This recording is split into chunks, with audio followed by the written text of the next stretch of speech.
Let's zoom in on that one phrase, the main paths of human existence. Think just for a moment with me. This is obvious, but many people, again, these are the things that keep me up at night, but many people don't spend time reflecting on this. The question of human sexuality is a question about the meaning of human existence. Think how intertwined human existence is with the reality of human sexuality. Plain and obvious fact. None of us would exist if it weren't for sexual union. Think about it. Go back 100 generations. That takes you to the time of Jesus, just 2,000 years. Go back 100 more. Go back 300 generations, 4,000 BC. And remove just one sexual union from your lineage, and you would not exist. Nor would anyone else down the line of your family tree. In fact, I would venture to almost with certainty say that if we went back 300 generations and removed one sexual union, no one in this room would exist. I studied anthropology as an undergrad. Did you know that in the whole planet, your most distant relative, I don't care if he's in Africa or the other side of the world, 52nd cousin. We are all related at the most distance, 52nd cousin. Everybody married his cousin.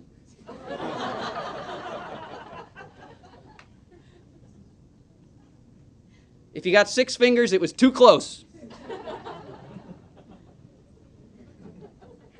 Sorry.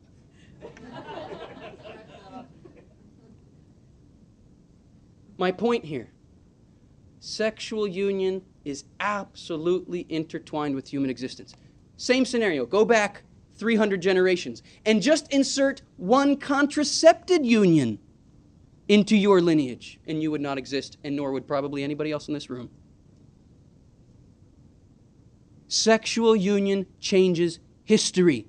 And when we tinker with God's plan for sexuality, we are tinkering with the cosmic stream of human existence. 6G. The choices and actions of men and women take on all the weight of human existence in the union of the two. 6D. God gave them up in the lusts of their hearts to impurity, from which there also comes all moral disorder.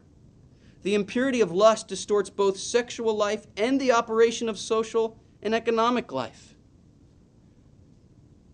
It all goes back to the relationship of man and woman. It is the deepest level of culture. Here's a very simple way to understand this point. What's the fundamental cell of society?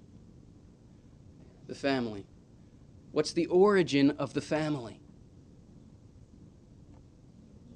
Marriage. Take it one more step. What's the origin of the family? Sexual union. It's that question, where do babies come from? As the Pope expresses it, the conjugal union is the natural foundation as well as the ontological core of the family. 6E. The ontological core of the family. Here's my point. When that conjugal union is oriented towards love and towards life, it builds marriages and families that live the truth of love and life. In turn, it builds cultures that live the truth of love and life. When the conjugal union is disoriented, when the sexual act is oriented against love and against life, not only does it break down the relationship of man and woman, the family crumbles, and in turn, culture collapses, and we have a culture of death. 6F. This is why the Pope says, it is an illusion to think we can build a true culture of human life if we do not accept and experience sexuality and love and the whole of life according to their true meaning and their close interconnection. In other words, if we don't get this, if we don't understand what it means that we are male and female, and if we don't live the truth of masculinity and femininity, we cannot build a culture of life. We are spinning our wheels. Many people think abortion is the root to the culture of death. Where do all those babies come from that are being killed, 4,000 a day alone in the United States? Where do they come from? The misuse and abuse of God's plan for sexual union. People are willing to kill in order to indulge their lusts.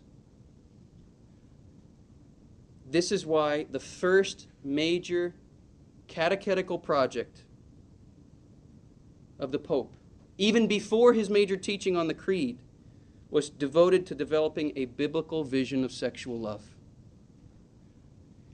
It was actually based on something Pope Paul VI said in his very controversial encyclical Humanae Vitae. Humanae Vitae is Latin, of course, for of human life. And when that encyclical came out in 1968, it fell like a bomb on the church. And if we can believe statistics, something like 90% of Catholics today reject the church's teaching. They just do whatever they want. They turn a deaf ear to it. And if anybody thinks I've always been on board, I almost left the Catholic Church over her teaching against contraception. So what you're hearing this weekend, the conviction in my heart is this is not from somebody who's been on board his whole life. This is from somebody who has wrestled with God on these issues. Guess who won? In this encyclical, Humanae Vitae, the Pope, Paul VI at the time, said, we cannot understand the Church's teaching on this regard unless we view it in light of a total vision of the human person. Not just his earthly vocation, but also his heavenly destiny. Paul VI, however, did not sketch this total vision of the human person in that encyclical. The encyclical itself was only like 20 pages long.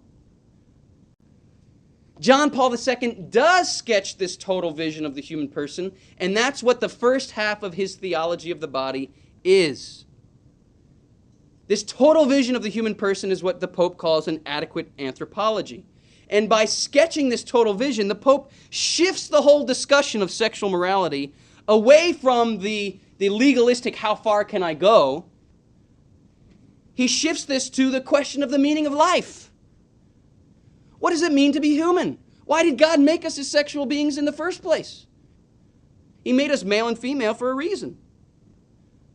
He shifts the question from legalism to liberty. How are we supposed to use our freedom in order to fulfill ourselves? Morality is not so much a matter of prohibition, it's a matter of how to fulfill ourselves as human beings. He changes the whole platform, in a sense, with which we approach these kind of questions. The Pope's theology of the body, these 129 addresses, are divided into two parts. It's very important we understand how the addresses are broken up. This book, in fact, doesn't even break up the catechesis properly. And we come to understand the methodology of the Pope in a very particular way when we understand how the catechesis is properly broken up. This is straight out of the Vatican. This is how the Vatican breaks it up. Two parts. The first part seeks to answer the question, who are we? It's the development of the adequate anthropology. And in order to understand who we are, Pope says we first have to look back at the beginning, to God's original plan for making us. That's just a reflection on original man. Then we have to reflect on our history. We are historical men and women. We are the ones who have inherited original sin. Historical man begins with the eating of the tree of the knowledge of good and evil. But we are not only fallen, we are also redeemed in Jesus Christ. That's the second cycle of the first half of the Pope's teaching.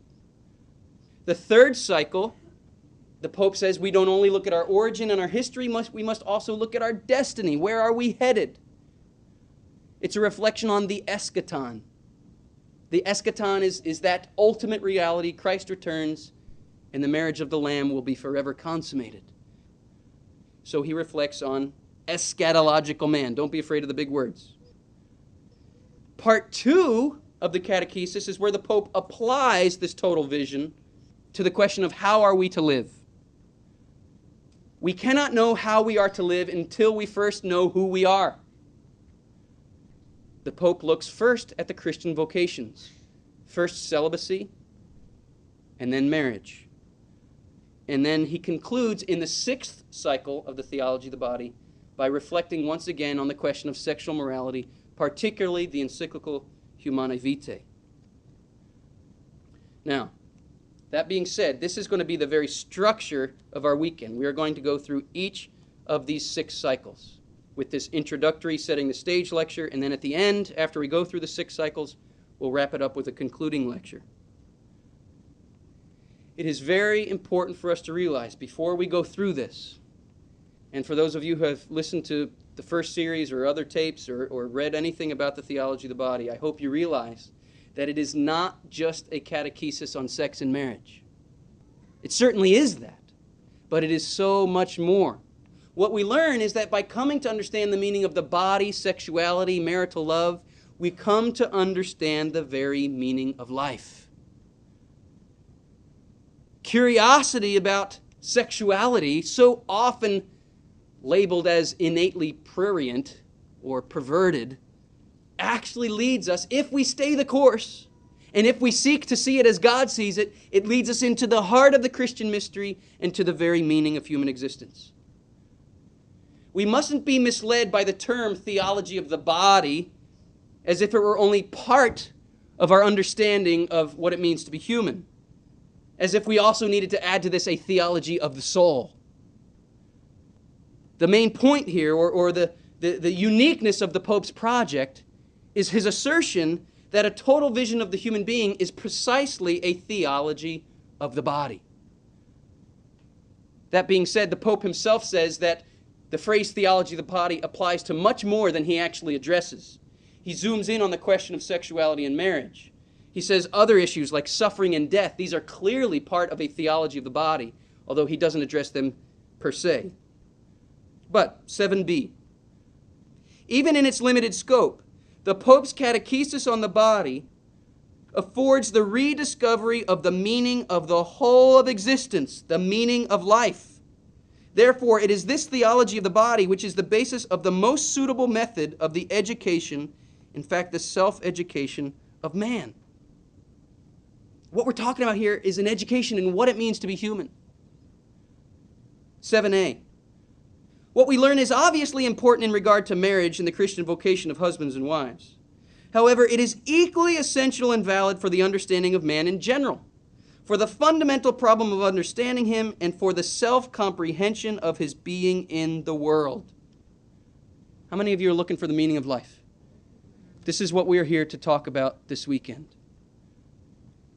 Therefore, the theology of the body, 7c, is not merely a theory, but rather a specific evangelical Christian pedagogy of the body. That means education in the meaning of the body. And keep in mind, again, continuing there, 7c, when we speak of the meaning of the body, when we speak of a theology of the body, don't think in the dualistic notion, the body, just the body apart from the soul. No.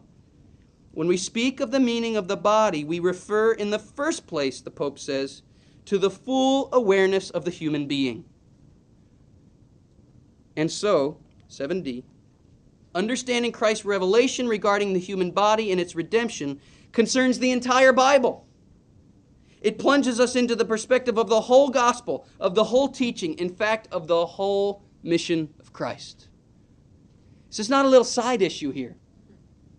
It's not, that body sexuality thing, I got to kind of integrate that into my Christianity. No, it's by coming to understand the meaning of our bodies that we come to understand the meaning of our humanity. And in order to come to understand the meaning of our humanity, we can't understand it apart from the Word made flesh, because Christ, the final Adam, reveals fully what it means to be human. You might say that passage from the Second Vatican Council that the Pope quotes again and again, Christ reveals man to himself, the theology of the body is nothing but an extended commentary on that passage. Let me close this introductory lecture with a brief word on the Pope's philosophical project. It's important to understand the philosophy, or at least something, of the philosophy that lies behind this. Modern philosophy has focused on subjectivity to the neglect of objectivity. Now let me explain what I mean here, or what these words mean. Subjectivity refers to man's inner world, our self-experience, what goes on inside us. When we refer to man as a subject, we're talking about his inner world as a person, his inner life, the way he experiences life. You can't really speak of the inner life of a dog. You know, it doesn't have an inner life. We as human beings, we have this mysterious inner life. We are not merely objects in the world, we are subjects in the world.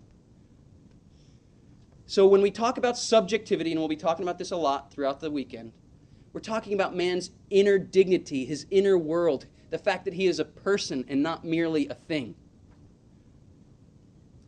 Objectivity refers to that which is outside of us and exists independent of our experience of it. If it is raining outside right now, we have no subjective experience of it, do we? Because we're in here. But does our subjective experience of not knowing if it's raining or not have any bearing on whether or not it's raining objectively? No. It's either raining or it's not, and it doesn't depend on our experience. Traditional philosophy has always looked at the world from this objective point of view. What is objective reality? This is called a realist philosophy, based on a metaphysical perspective of the universe. Metaphysical means beyond the physical. What's the deepest essence is the objective truth of things. Catholic theology has traditionally contrasted metaphysics with this subjective thing, the inner life, the inner person, how you experience things, because experience really has no bearing on objective reality, right?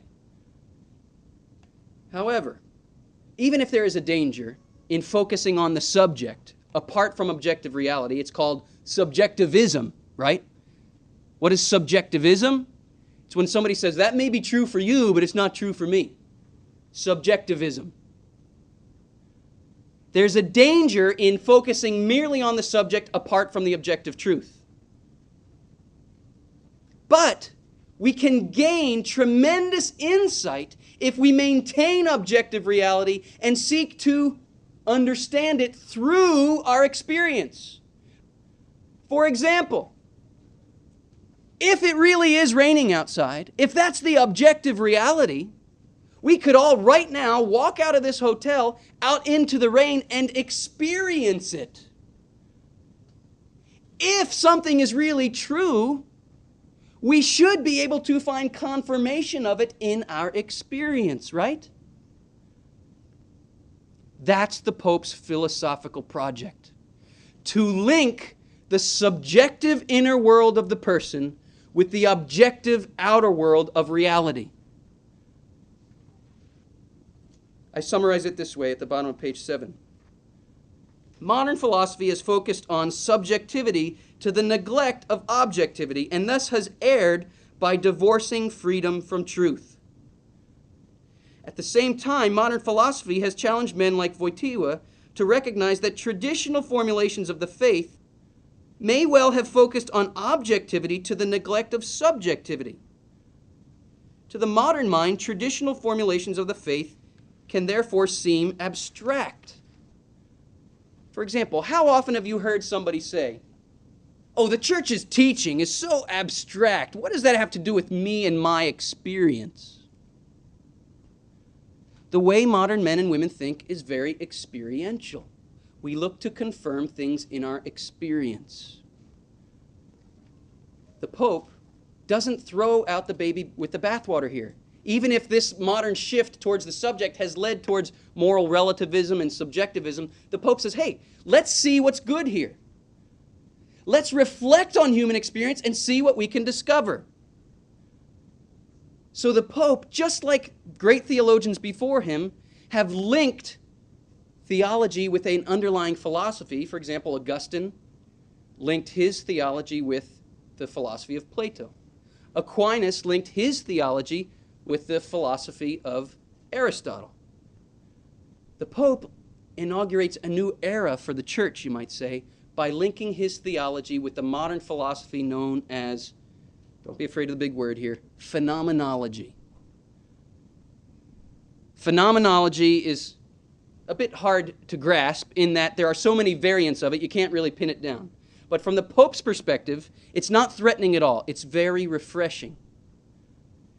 The Pope's goal is to study phenomena, phenomenology. What are phenomena? The way we experience things. Rain is a phenomenon.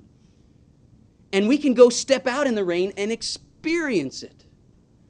And in doing so, the objective reality of the rain is not so much proved in our heads, but we experience it in our lives, in our hearts, if you will. We know it not just up here intellectually, we taste it. If traditional theology and philosophy sought to prove God through rational explanations, the Pope says, yeah, that's fine. If we can work intellectually, absolutely, prove God's existence. You know, Aquinas has all those rational proofs of God's existence. The Pope is not rejecting that, but more so he's saying, taste and see for yourself. God is not so much a concept that we think about with our minds. God is a person that we encounter in our experience. And phenomenology helps us to do that. 8a on page 8. We find ourselves by now, through this whole realm of reflecting on human experience, very close to St. Thomas. But the path passes not so much through being and existence, through that whole objective view, as through people and their meeting each other, through the I and the thou. In the sphere of the everyday, man's entire life is one of coexistence, thou and I, and also in the sphere of the absolute and definitive I and thou. In other words, we are to encounter God through a relationship. The Pope seeks to help us step out into the rain, you might say, and experience God's love for ourselves. When we do that, it's not just something up here in the head, it's something in the heart. When we do this, objective reality becomes confirmed in our subjective experience. God is no longer a concept or an idea. He's someone that we know. His death and resurrection is no longer a concept or an idea. We experience in our lives the power of his death and resurrection. The objective reality and the subjective reality doesn't need to be in conflict. They can be in union. Indeed, if today we see so much conflict between people's subjective experience and objective reality, the Pope challenges us to realize, again, that in the beginning it wasn't so. In the beginning, before sin messed everything up, their subjective experiences were in perfect harmony with objective reality because they had an intimate relationship with God. We must reclaim that relationship with God in order for our subjective experience of life to be a way that we come to encounter God. From this perspective, the Pope is able to, again, confirm objective truths, moral truths, truths about faith, while avoiding that whole, oh, that's so abstract. No, as we will see, when we penetrate what the Pope is teaching us here, this rings true in our hearts. We say, yeah, that's true in my own life. I know that experience. I've lived it. That's what we're all about here. That's what phenomenology helps us to do. It helps to take concepts and make them a living reality in our lives. And with this approach, the Pope is able to demonstrate that the Church's vision of man and her moral teachings are not foisted upon us from the outside. Nobody is imposing on us their own ideology. No. The truths of the gospel, including all of the hard, controversial teachings of the Church, they're already stamped in us. And if we tap into that deep heritage of our hearts, they well up from within. The gospel message is not imposed on us, it wells up from within our hearts. There's an echo of it in us. Sin cannot snuff out God's original plan for us. In each and every one of us, there is a spark of God's original plan that has not been snuffed out by sin. And the Pope wants to appeal to that little spark and fan it into flame so that it becomes our living reality. I'm trying to take some dense philosophical truths and make them accessible to us. I hope I'm at least approaching it. Of course, the cry that the church just isn't in touch with people's real experience is felt nowhere more keenly than in the church's teaching on sexual morality. This is where it gets very difficult for the modern world to relate to what the church is saying. And really, when you boil down all of that stew of contention, when you boil it down, the bone at the bottom of the cauldron is contraception.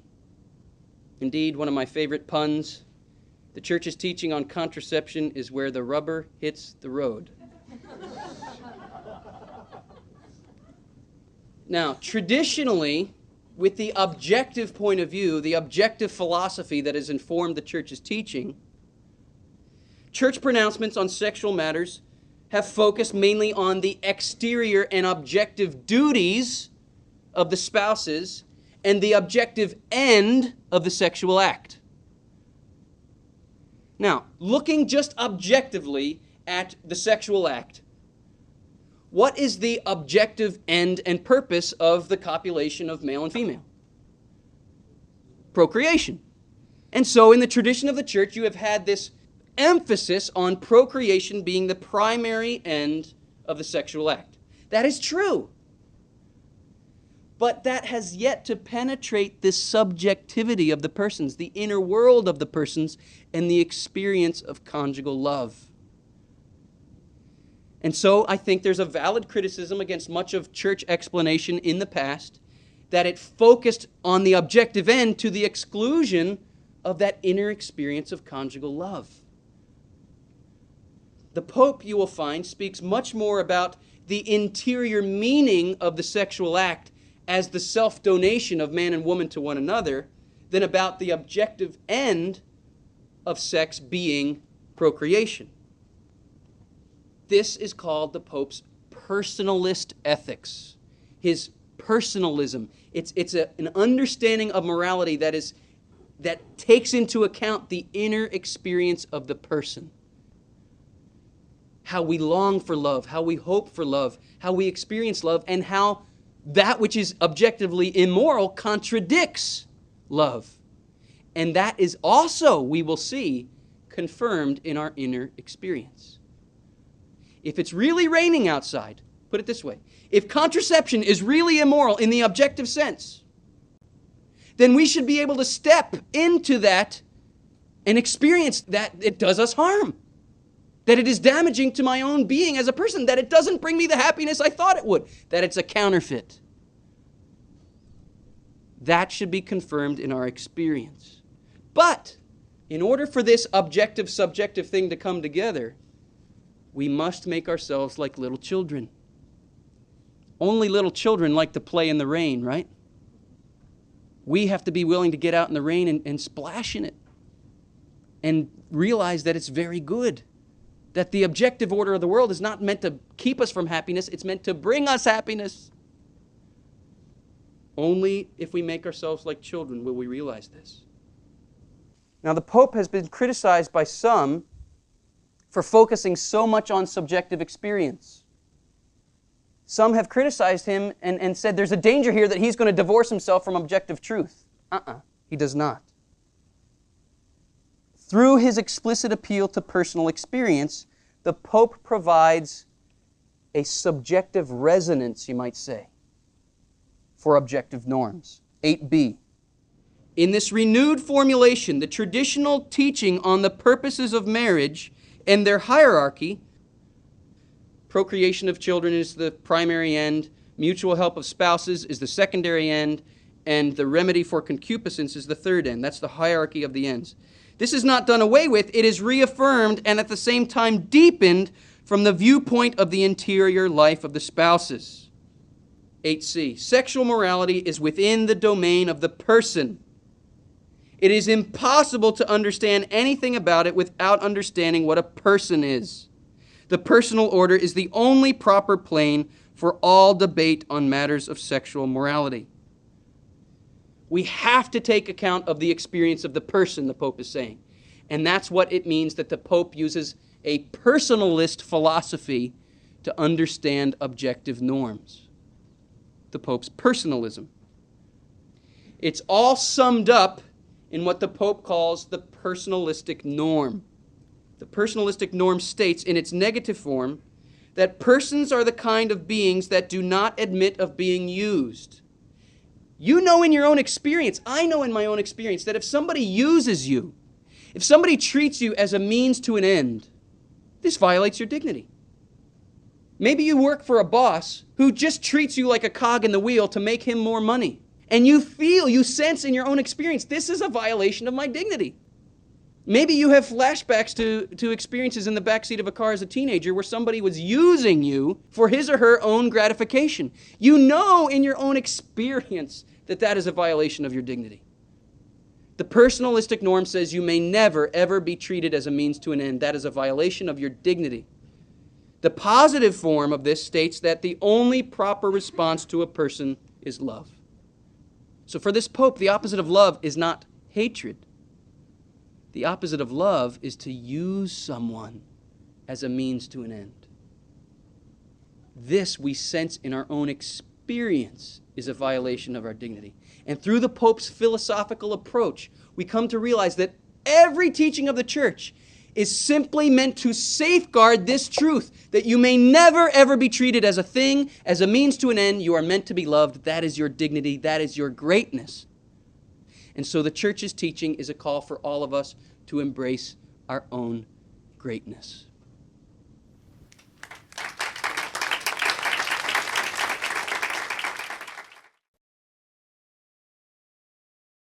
Talk 2, Original Man.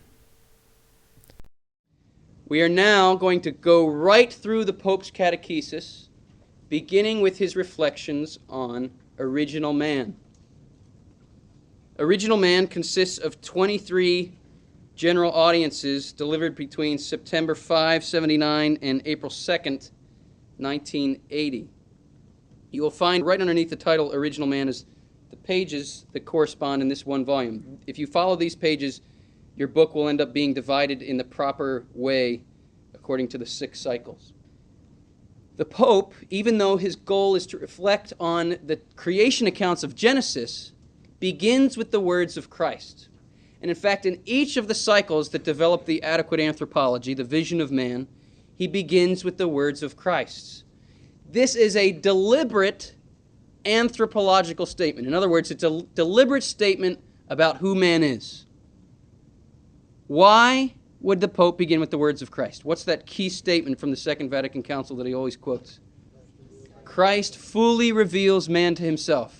So by beginning with the words of Christ, what the Pope is saying is, look, if our goal here is to discover who we are as human beings, the only adequate starting point is to go to Christ. And so he begins with the words of Christ in his discussion with the Pharisees. The Pharisees come to Jesus, and they question him about the meaning of man and woman's relationship, specifically divorce. They say, Moses allowed us to divorce our wives. What do you have to say about it? Jesus says, for your hardness of heart, Moses allowed you to divorce your wives. But from the beginning, it was not so. Key line. From the beginning, it was not so. Now, there is a boundary between the beginning, between original man and historical man. And in all actuality, it is a boundary that we cannot cross. We have left the state of innocence irrevocably behind. But the Pope says that, in a certain sense, Christ is calling us to go beyond the boundary, to enter in some way to that beginning. There is a link for us to that beginning in our own experience. 1b. There is an essential continuity and a link between these two different states or dimensions of the human being. The historical state, of which we are all a part, plunges its roots in every man without any exception in his own theological prehistory, which is that state of original innocence. That beginning is within us all. There's an echo of it. Remember that little spark I was talking about? There's a spark in us of God's original plan. Sin has not entirely snuffed it out. It has tried to suffocate it, but it's still in there. And so when Christ refers to the beginning, something in us responds. We want to go there. In fact, the beginning is the norm of human existence. Here's an analogy I like to use. When Jesus says, "In the beginning it was not so," we look at the tension, the conflict, the pain, the difficulty in man and woman's relationship as just normal, just the way it is. But here's the analogy. That is no more normal than driving through town in a car with flat tires. You know, the rubber's shredding off the rims are getting all dented up, but you might not think much of it because, well, everybody's tires look that way. It just seems normal. But Jesus is saying, look, in the beginning, they had air in their tires. This is how it's supposed to be. And if we look again at our own experience of our flat tires, we know something ain't correct here. And if we just take the time to examine our own lives, we find that little nozzle there. What's it for? Air. I know it's a goofy analogy, but it works. The way we penetrate the experience of the first man and woman is basically by contrasting it with our own. I'll give you some examples as we go along here. The full context of Christ's words actually refer to both creation accounts. How many of you knew there are two creation accounts in the book of Genesis? The first is the creation of the world in 6 days. On the seventh day, God rests. This is called, in modern biblical exegesis terminology, the Elohist account, because God is referred as Elohim. The Pope says that in this account, the creation of the world in 6 days, God rests on the seventh day. On the sixth day, he makes man and woman in his image. This is the more objective account. It's just looking at the external reality of who we are. The second creationist story, called the Yahwist account, because God is referred to as Yahweh, this is the story of Adam and Eve and their life in the garden. This is the more subjective account because it helps us understand the inner experience of the first man and woman. The Pope looks to reflect on original human experience. So he spends much more time looking at the Yahwist account, the second story. Examining human experience, the Pope says, is indispensable in constructing a theology of the body. Quote 2b, halfway through there. We have the right, therefore, to speak of the relationship between experience and revelation. We're looking at the Word of God, which is God's revelation. But through this revelation, we discover something of the original human experience. Without reflecting on experience, we ponder only abstract considerations rather than man as a living subject. That inner world of the person. That's what we're trying to get at, the inner world of the person. Now, how do we get at those inner experiences of the first men and women? We weren't there, were we? We look at the revealed Word of God, but we also look at our own experience and contrast it, as I said. The goal here, and of course, we can't really know with certainty what their original experiences were because we weren't there. And the goal here is not so much to understand with historical certainty what happened in the garden. The purpose of reflecting on their experiences is not so much to know what happened then, but to help us understand who we are meant to be now. That's the norm.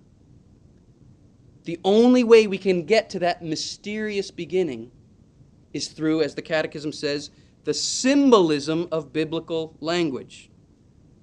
We use symbol to get at the deeper reality, the mystery. Nobody was there. We as Catholics are not obligated to see this as a historical account. This is the revealed Word of God that gets at the deep mystery of human life.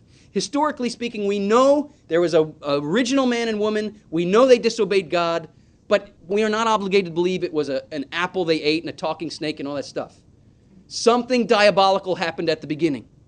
These are prehistorical experiences. And the Bible uses according to modern understanding, a mythical language, the Pope says, 2a. However, he clarifies, the term myth does not designate a fabulous content, as if these are just fabricated stories. No, myth merely means an archaic way of expressing a deeper content. Everybody with me here? Pope is not saying these are just fabricated stories. These are stories revealed by God that speak of the deep mysteries of the human heart. 2c. Speaking of original human experiences, we have in mind not so much their distance in time, as rather their basic significance. These experiences are always at the root of every human experience. They're in fact so intermingled with the ordinary things of life that we don't generally notice their extraordinary character. The Pope reflects on 3 original experiences that he says are at the root of every human experience, so intertwined with the way we experience life, we just take them for granted. These are the experiences of original solitude, original unity, and original nakedness.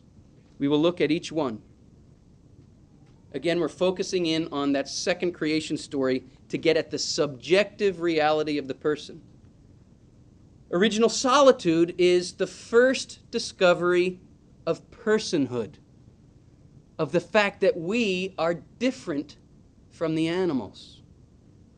We read in Genesis 2, "Then the Lord God said, 'It is not good that the man should be alone. I will make a helper fit for him.'" That aloneness is where the Pope derives this idea of original solitude. Now we might first think, and as the Scripture leads us to think, man is alone without the woman. That's a proper meaning of solitude. There's a deeper meaning, however.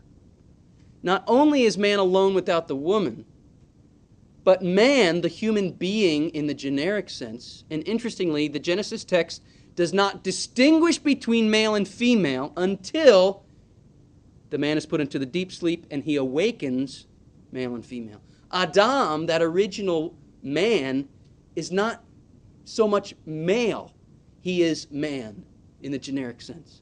This means that solitude applies to every human being, male and female. And that deeper meaning of solitude is that we are alone in the visible world as persons. God says, it's not good to be alone, I'll make a helper fit for you. The first thing he does is creates animals from the dust of the ground. Now, Adam was also created from the dust of the ground, but Adam had something more. What was it? The breath of God was breathed into the dust. Here in the biblical expression, we see this marriage between matter, the dust of the earth, and the breath of God, the Spirit. In the second creation story, the animals are also created from the dust, but we do not read here that they have the breath of God. There's something different about the human being. Adam was in charge of naming the animals. He was in charge of tilling and caring for the garden. These are functions the animals didn't have. The animals didn't name Adam. Adam named the animals. He's different from the animals. And in naming the animals, he realizes still that he has not found anybody to love. In naming the animals, he still did not have a helper fit for him. Again, these are things that ring true in our experience. As we go through this, reflect on your own experience. The Pope is holding out a proposal here. He's saying, does this ring true in your own life? Do you experience being alone in these two senses? Do you experience a longing for union with another person? Do you realize you're different from the animals? No woman in here who's married a horse. Why? There's a difference here between human beings and animals. Animals do not look up at the stars and wonder what's out there. Animals do not write music and poetry. Animals do not build cathedrals and skyscrapers. Nor do animals fly airplanes into skyscrapers. Our difference from the animals, which is the capacity for freedom, and freedom is the capacity for love. But the flip side of that freedom is the capacity for evil. You ever seen a squirrel lined up for confession? Animals do not commit sin. All of this is intertwined in the beginning. These are the original experiences, the discovery that man is different from the animals, that he has freedom, that he has self-determination. In a word, that he is a subject and not merely an object. You can't speak of the subjectivity of a squirrel or a chicken. Only the human being is a subject in this sense. Only the human being is made in the image and likeness of God in the visible world. Solitude is the discovery that we as individuals are made in the image of God. And it's the discovery that we are called to live in a relationship with God. Adam realized, as the Pope says, that he was the partner of the absolute. God is that absolute. And Adam, right from the beginning, had the breath of God in him, which was the love of God that had been breathed into him. Adam has the capacity for love. We express this with other persons, with other human persons, which is why it's not good for him to be alone. But we also express this ultimately, the only way we can fulfill ourselves is through a loving relationship with God. Adam is a body in the world, but he is not only a body, he is somebody. He is a person. And the important point here is that this difference from the animals, the fact that he has self-determination, the fact that he's made in the image of God, the fact that he's called to live in relationship with God, the fact that he's called to love, in a word, this is experienced and realized in and through the body. Quote 3a. The man might have reached the conclusion on the basis of the experience of his own body that he was substantially similar to all of the animals. But on the contrary, he reached the conviction that he was alone. Why? Because the body, the human body, expresses the person, 3b. It is therefore in all its materiality almost penetrable and transparent in such a way as to make clear who man is and who he should be. Remember, we are spiritual, but the Spirit is revealed through the body. If solitude is man's discovery of being spiritual, unlike the animals, he experiences this not divorced from his body, but in and through his body. His body is different from the animals because his body reveals a spirit, and the body of the animals do not. 3c. Solitude signifies man's subjectivity, which is constituted through self-knowledge. Adam came to understand who he was by understanding that he was different from the animals. We also come to realize in solitude that the body, the experience of the body, is not synonymous with the experience of sexuality. Remember that, in a sense, Adam is not even distinguished as male and female yet. So the Pope says, the experience of original solitude helps us understand that corporality, that is being a body, and sexuality are not completely identified. Solitude is a fundamental anthropological problem, prior, in a certain sense, to the one raised by the fact that man is male and female. Prior not so much in the chronological sense as by its very nature. What does this mean? We are all called to communion with others. We are all made in the image of God, not only in our reality of communion, but also as individuals. And that comes prior to the experience of communion. The point here is marriage is with another human being is not the meaning of life. It's not the ultimate, it's just a sign. The true meaning of life comes prior to that in our solitude where we discover that relationship with God. Sexuality then mirrors our relationship with God, or it is meant to. The creation of woman and their subsequent experience of unity becomes a reflection in the world of what Adam already realized in his solitude, that he was called to love God and live in a, quote, marriage with God, a covenant with God. Everybody with me here? Okay. Only in the creation of woman do we now experience sexuality. Because the word sex, first and foremost, refers to that differentiation of male and female. In the modern world, we think of sex as something you do. Sex is not for something you do, it's for something you are. For instance, in a job application, when it says sex, do Do you say, none of your darn business? No. You say male or female. Keep this in mind. When I use the word sex, unless the context indicates otherwise, I'm primarily referring to this broad meaning of being male and female, not specifically the sexual act. Okay, here we go. The creation of woman. So the Lord God caused a deep sleep to fall upon the man, and while he slept, took one of his ribs and made it into a woman. Then the man said, this at last is bone of my bone and flesh of my flesh. Now we lose a lot in the English here. The deep sleep is translated in Greek with the word ecstasis. Translated in English, you have the word ecstasy. Man is put into this state of ecstasy, this deep sleep. And what this indicates is that man returns to a state of non-being. The creation of woman is entirely an act of God. In this state of ecstasy, what does the word ecstasy mean? Take it apart. To be out of yourself. What is it that comes out of the man? Woman. As a creative act of God. 4a. There is no doubt that man falls into that deep sleep with the desire of finding a being like himself. In this way, the solitude of the man person is broken, because the first man awakens from his sleep as male and female. The Pope even says that in this state of ecstasy, if you will, this deep sleep, it's as if man is dreaming of the perfect lover. Now, careful, guys, not to project your own distorted notions onto Adam here. He's not dreaming of some body that he can objectify for his own selfish pleasure. He's dreaming of another body that expresses a person.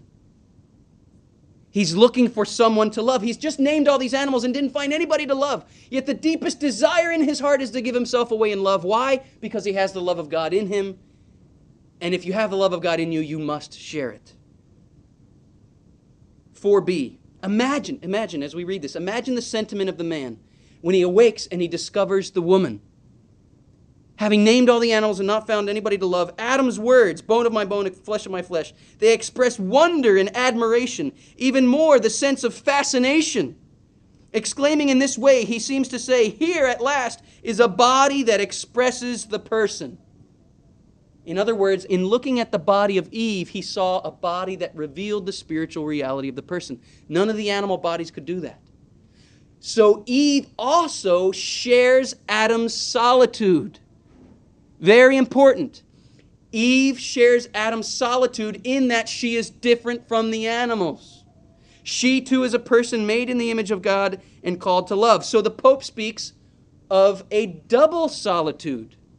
Both man and woman share solitude. This is essential in order for them to be capable of loving. Why? Because animals can't love. You have to have two people who are capable of love in order to enter into a communion. This is all derived from these words of Genesis. The fact that woman is created from Adam's rib, again we lose some in the English here, for the Jews the bones signified the whole human being. So the creation from the rib is a sign that woman shares the same dignity as the man. She shares the same solitude. She shares the same humanity. 4c. Masculinity and femininity are two incarnations of the same solitude. That is, two incarnations of the same humanity. Two ways of being a body and at the same time a man or a human being. Masculinity and femininity, however, now that they share the same humanity, at the same time there is an essential difference. A difference that allows male and female to complete each other. They are two complementary ways of being conscious of the meaning of the body. Conscious, that word conscious of the meaning of the body. The Pope is talking about their real experience of the truth of their bodies. You can have an exterior knowledge of the rain outside, but in order to have a conscious, lived experience that it's raining, you've got to go out into the rain and feel it. In the beginning, they felt in their bodies, they knew that they were called to love. They knew that they imaged God in their humanity. It wasn't a theological idea that they learned in first grade from their CCD teacher. It was something they knew and consciously lived and experienced. This is why sex, in that broad sense, sexual difference, is in a sense a constituent part of the person. It is not just an attribute of the person. It's not something you have, it's something you are. You are either male or female through and through. And that is your conscious experience. I mean, we take that entirely for granted. Of course, every day I wake up, I'm still a man. I tend not even to think about it. I just take it for granted. That is the lived reality. Every human being experiences either masculinity or femininity. Top of page 16. If men and women are to find themselves, if they are to discover the meaning of life, and who's looking for it? We're all looking for it. We're looking for the meaning of life. The solitude of every he or she must lead to the communion of a human we. In other words, if everybody is alone as a person, everybody also needs a helper. Again, this rings true in our experience. We're looking for love. Every human being is looking for love. And so the Pope says the norm of existence, 4E, the norm of existence as a person is shown precisely by means of the meaning of these two words, alone and helper. Therefore, to be a person means being both subject and living in relationship. If we do not live in relationship, we cannot find the meaning of existence. And the ultimate relationship is not man and woman, but God and all humanity. Man and woman is simply a sign of that. So don't think that the only way you can find meaning in life is to get married. That's only a sign. That's like clinging to the road sign instead of going to Chicago. The ultimate relationship we're looking for is with God. All of this is summarized in the experience of solitude. Summarizing, what do we mean when we talk about solitude? It's the discovery of being a person. It's the discovery of being made in the image of God. It's the discovery that we are called to love, that we have freedom. Freedom is a prerequisite of love. Squirrels can't sin, but they also can't love. Solitude, again, is the experience that we're called to relationship. So solitude must always lead to the next experience, unity. Original unity, the Pope describes as the communion of persons. And this is based on Genesis 2:24. Therefore, why? Because the man was alone and called to love in the image of God. Therefore, a man leaves his father and his mother and cleaves to his wife, and they become one flesh. This experience of unity overcomes man's solitude in the sense that he is alone without the woman. And we can also speak of the woman in a sense being alone without the man. But what's the deeper meaning of solitude? We're different from the animals. The experience of unity, therefore, affirms everything about the experience of solitude in that we are different from the animals. I was just talking to a guy at the break who said, I've been trying to lay on some of this theology of the body stuff on some of my friends and the male-female thing being a sign of God's love, and these are atheists and stuff, and he's trying to explain it, and he said, and his atheist friends responded and said, well, my dogs are male and female too, and they do that copulation thing. So, how does this reveal God? Well, all of God's creation speaks something of him, so you can see something of God's plan in the copulation of dogs. But what's the difference? What does man have that the dogs don't? Love. The capacity to love. There's this terrible song that's popular a couple years ago. I only heard it once. It went something like this. We ain't nothing but animals, so let's do it like they do it on the Discovery Channel. This is the absolute denial of original solitude, of our difference from the animals. But this is exactly what happens through the result of sin. We tend to think we are just like the animals, especially in our sexuality. But in the beginning, it was not so. In the beginning, their union was also an experience of imaging God. And here the Pope brings to us a dramatic development of thinking. 5c. Man becomes the image of God, not so much in the moment of solitude as in the moment of communion. Traditionally, just a side note here, traditionally theologians have said we image God as individuals, which is true. We do. They also tended to focus in on the spiritual aspect of the person, his intellect, his reason, his spirituality. True indeed. Pope takes it a step further, and he brings a dramatic development of thinking here, not only in solitude, but also in communion. In other words, man images God not only through his own humanity, but also through the communion of persons which man and woman form right from the beginning. And he adds, this constitutes perhaps the deepest theological aspect of all that can be said about man. And then he says, on all this, right from the beginning, there descended the blessing of fertility linked with human procreation. That one flesh union is essentially different from what dogs do. Essentially different. Because we have freedom. Dogs do not. Dog can't even control himself on the leg of a couch, for crying out loud. Human beings are different. We have freedom. We have the capacity to love, to make a gift of ourselves. That's what the one flesh reality speaks of. 5b. Becoming one flesh refers not only to the joining of two bodies, like in the joining of animals, but is a sacramental expression which corresponds to the communion of persons. What do we mean, communion of persons? Pick apart the word communion and we have common union.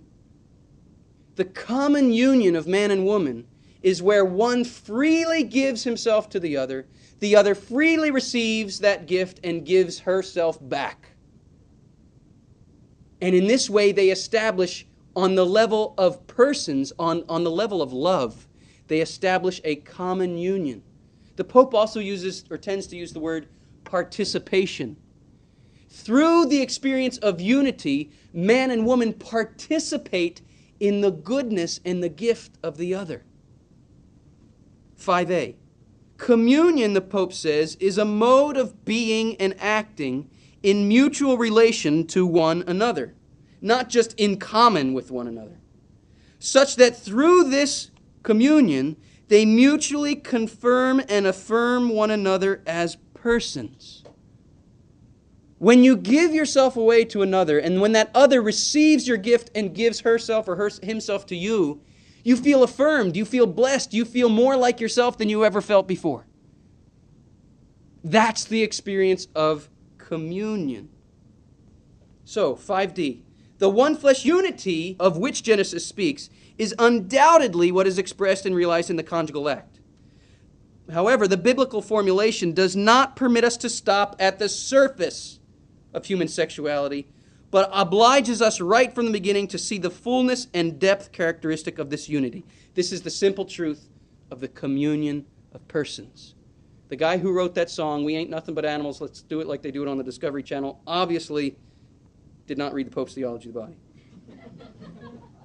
5e, the Catechism says, in marriage, the physical intimacy of the spouses becomes a sign and pledge of spiritual communion. And here's an important point. If man and woman do not first have a spiritual communion, the union of their bodies will be a lie. 5f, very important here. It is not sexuality which creates in a man and a woman the need to give themselves to each other. But on the contrary, it is the need to give oneself latent in every person, human person, which finds its outlet in physical and sexual union, in matrimony. But the need to give oneself to and unite with another person is deeper and connected with the spiritual existence of the person. It is not finally and completely satisfied simply by union with another human being.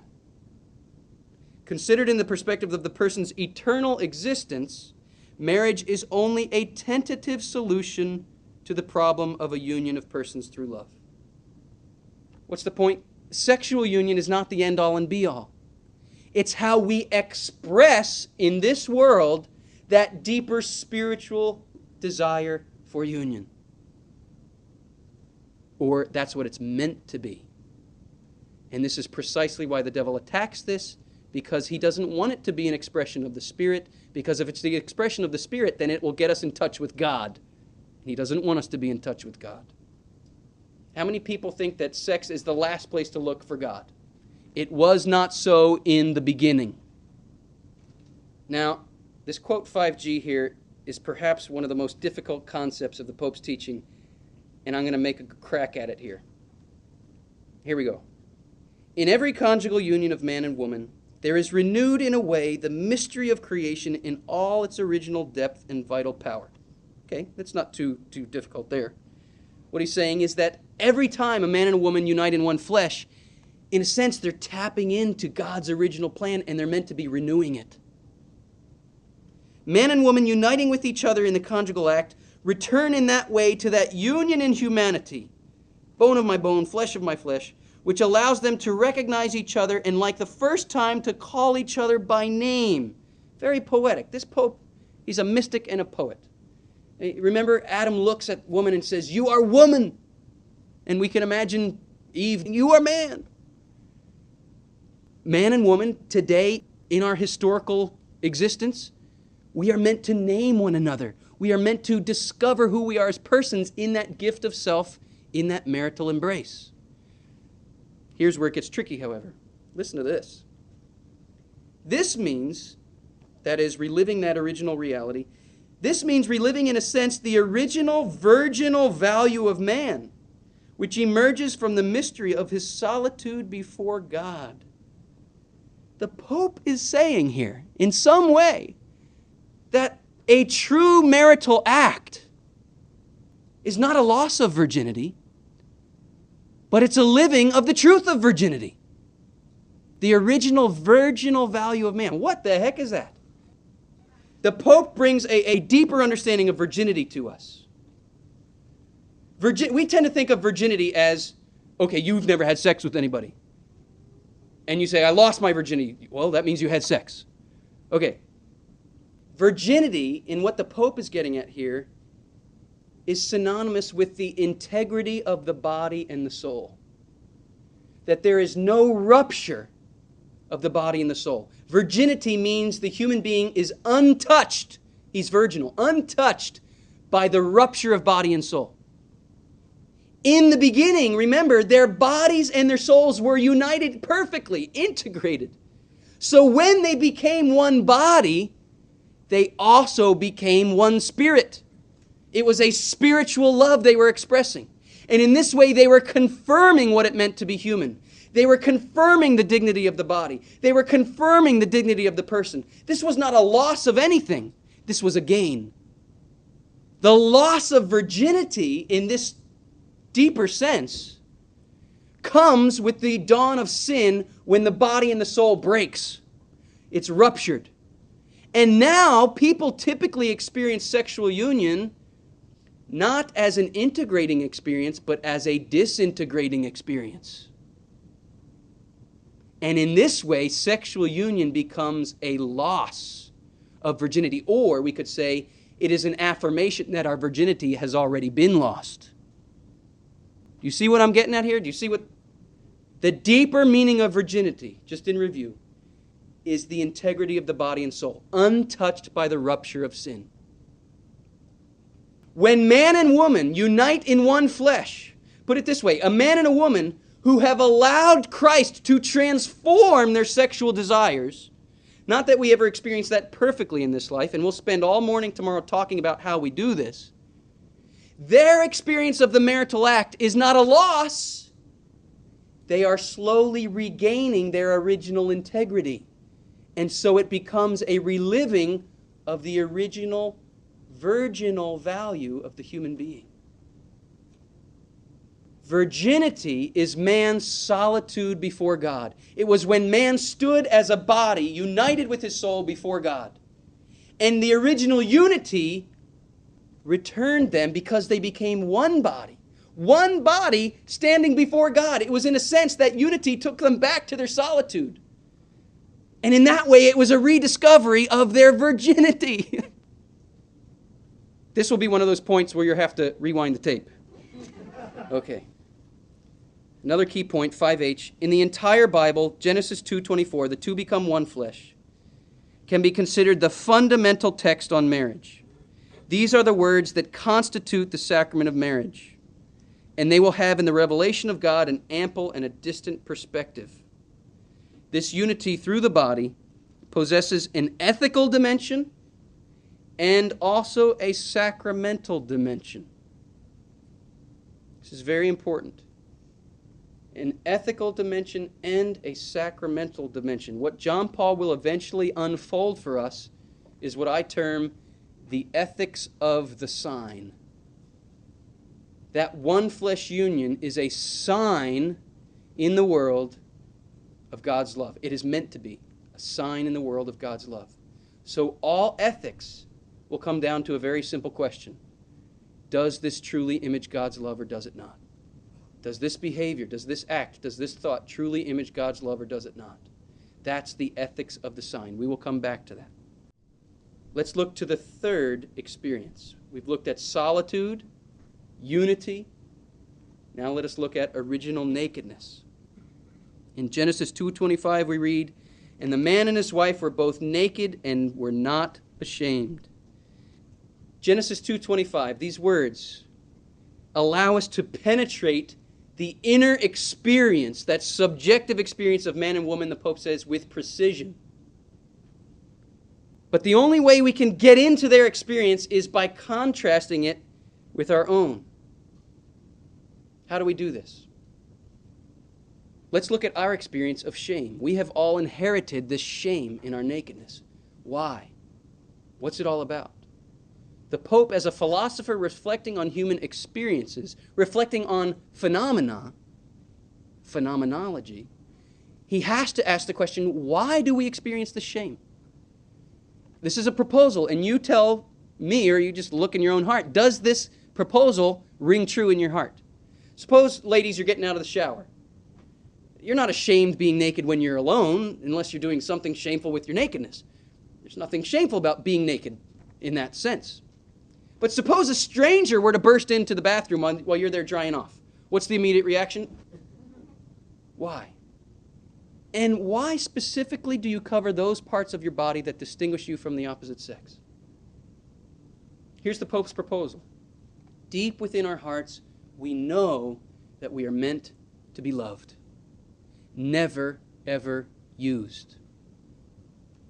And there is a fear in that circumstance that this person, this stranger, will not look upon me with love, but instead will zoom in on these particular parts of my body and treat me as an object for his selfish gratification. And so you instinctively do not want to be used, do not want to be treated as an object, and so you cover your body to protect your dignity. I think that's an experience every human being at some level can relate to. Now, remember, we try to understand their original experience by contrasting it with ours.